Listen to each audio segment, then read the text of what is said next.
Daf Hashavua, Daf Chav Beis, Amud Beis in Megillah.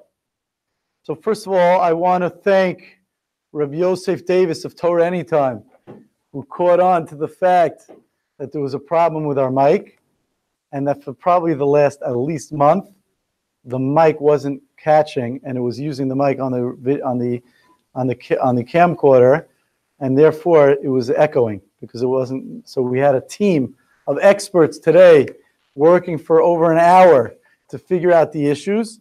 And those are our regular staff, Shlomo Gassner, Yair Naftali. They worked very, very hard. And then Eli Sat jumped in today, big expert. And of course, our very own Noam Prel, who Baruch Hashem at the end figured out the issue.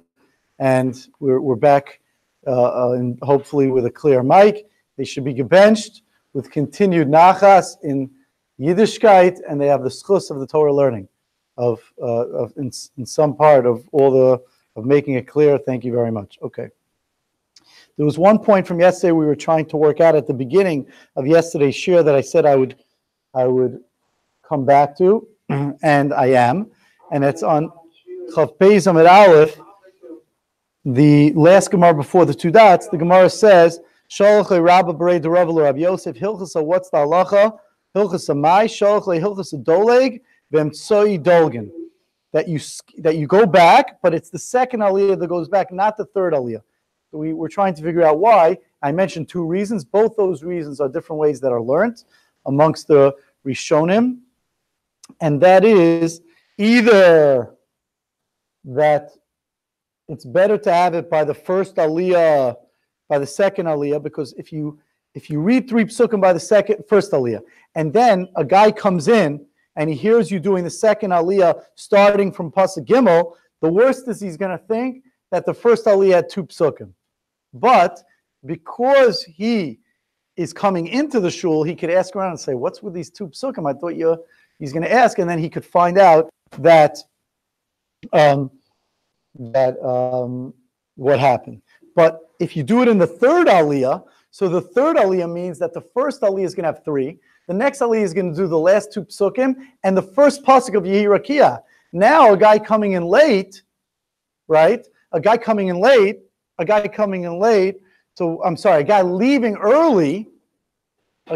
early at that point is then going to think that you're going to lay in the last two psukim of Yehi Rakiah. And then he has no one to ask. So that's one way to learn. The Rashba learns that way. Another way to learn, depending on how your Girsin Rashi is, it's a question, but the way the Rashash's Girsin Rashi is that it's a double problem.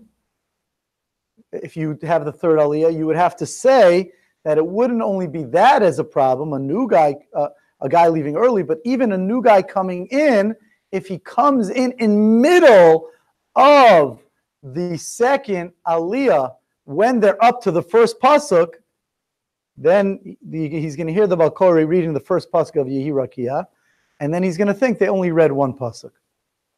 Until now, we never had a problem of coming in the middle of aliyah. That's the only reason why. But that's the way it would learn. Therefore, it's a double problem. Masha'ain Ken, if you go back on the second aliyah, you only have one issue, which you could go back to yesterday's share, and we spoke about that. Okay, let's try to finish the Amid. It doesn't look like there'll be Daf Hashavua tomorrow because we're going to be finishing the Amid. So let's see what we could do. We're already like 5 minutes in, and we didn't start the new part, but we should be able to get it done. Says the Gemara. Let's see where we're up to.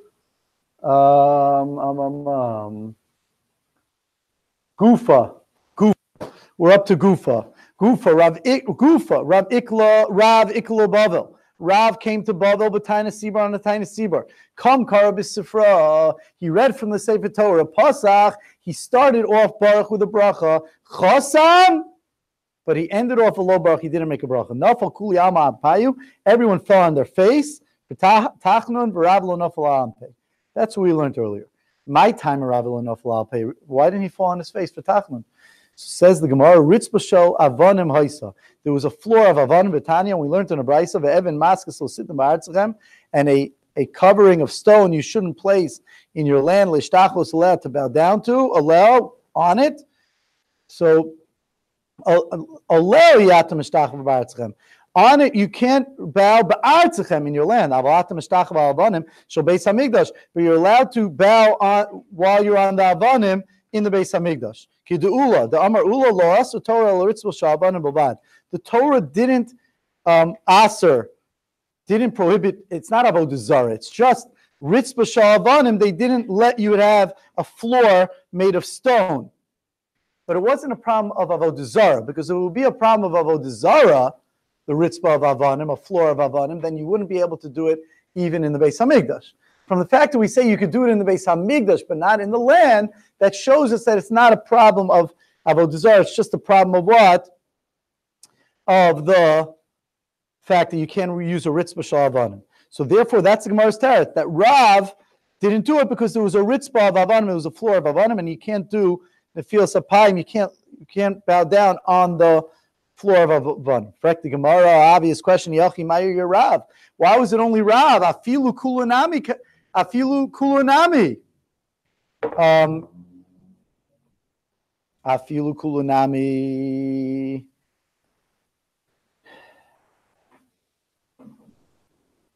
Afilun.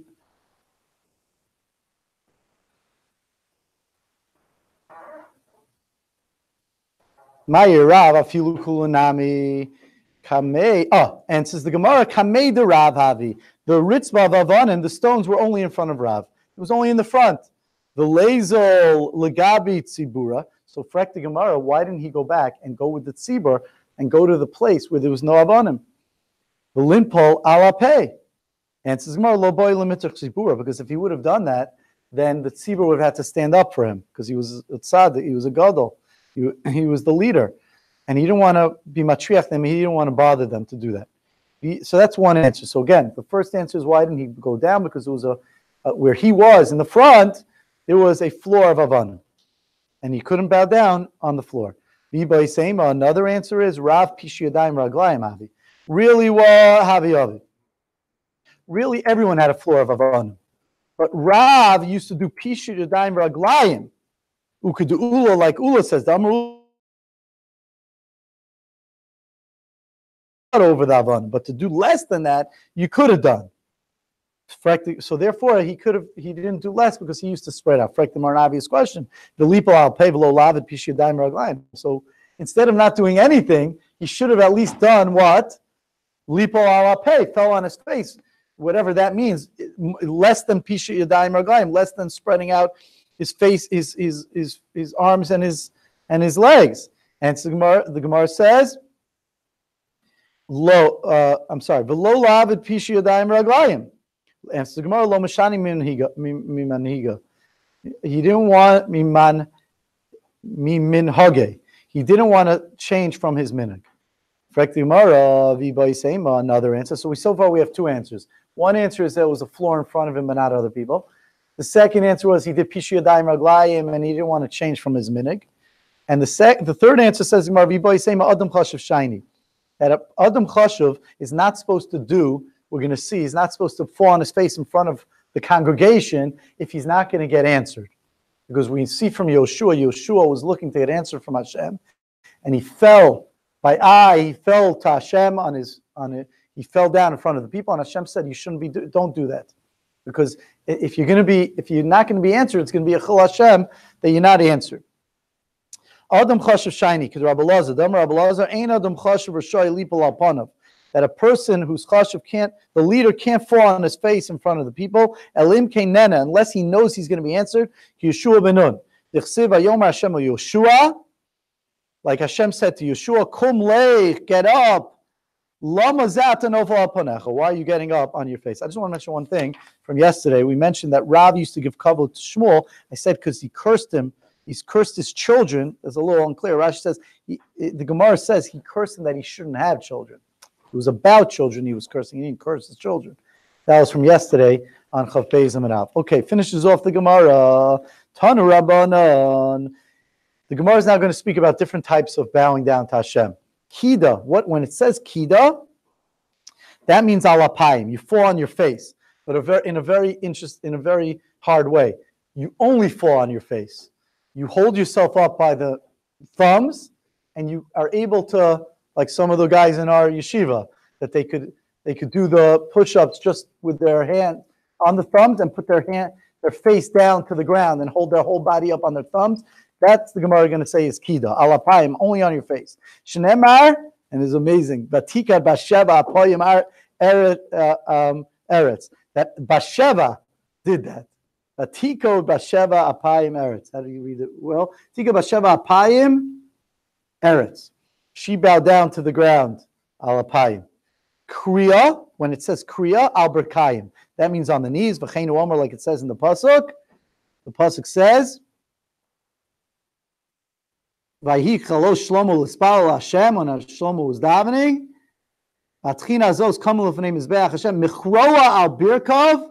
He kneeled on his knees. V'kapav. So that means on the knees. Hishtachava, when you the lashon of hishtachava, bowing down, zeh pishu yadayim regayim. That's spreading out your arms and you're like Shnemar, like it says in the pasuk, where Yaakov said to Yosef, Havo Novo Anivi Mecha, is me and your mother going to come? Va'achecha, when Yosef had the dream, is it me and your mother and your brothers are going to come? Lashtachvos l'cha arza, to bow down to you, arza on the ground. So you see that means bowing down on the ground. Levi Achvi Kida Kamei the Rebbe. Levi did Kida before in front of Rebbe. And v'itla, and he became lame. So it says the Gemara, because Kid is very hard. He became lame because he was leaning on he couldn't deal with the pressure on his thumbs. V'haka garmalei, frek the Gemara. V'haka garmalei, that's why he became lame. We have a different reason. A person shouldn't throw complaints to Hashem. There was a great person that did that. V'itan, he became lame. Umanu Levi. And who was that? That was Levi. So, because Levi asked Hashem, he was helping Klal Yisrael, and he complained to Hashem. So, therefore, Rashi brings down Masechtas Tainis, that he said to Hashem, you went upstairs and you're not watching your children. So the Gemara says, so that's why he became lame. Says the Gemara, both things are the things that caused it. He did that, so therefore when he did kida on his thumbs, that's when he got punished to become lame. Thank you very, very much, everyone, for coming. Thank you for fixing the mic, and have a wonderful day. We'll see you on Monday, Mirz Hashem.